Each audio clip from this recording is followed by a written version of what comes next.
Hii imetokea soko la nyanya, mtaa wa Bageta Makambako. Huyu mzee ni mwanajeshi mstaafu, amemwaga mawe katikati ya barabara.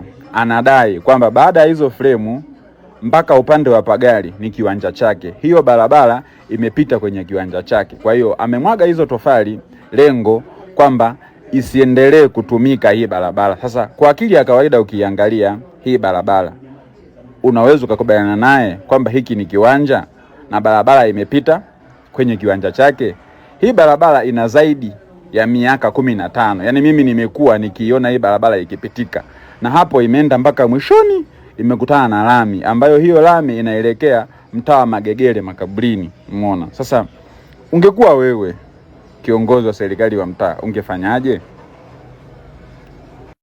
Hii imetokea soko la nyanya, mtaa wa Bageta Makambako. Huyu mzee ni mwanajeshi mstaafu, amemwaga mawe katikati ya barabara.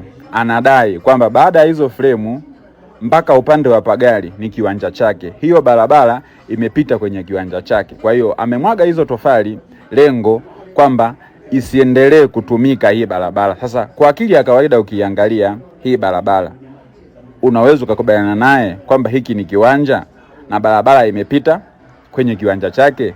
Hii barabara ina zaidi ya miaka 15. Yaani mimi nimekuwa nikiona hii barabara ikipitika. Na hapo imeenda mpaka mwishoni, imekutana na lami ambayo hiyo lami inaelekea mtaa wa Magegere makaburini. Umeona? Sasa ungekuwa wewe kiongozi wa serikali wa mtaa, ungefanyaje?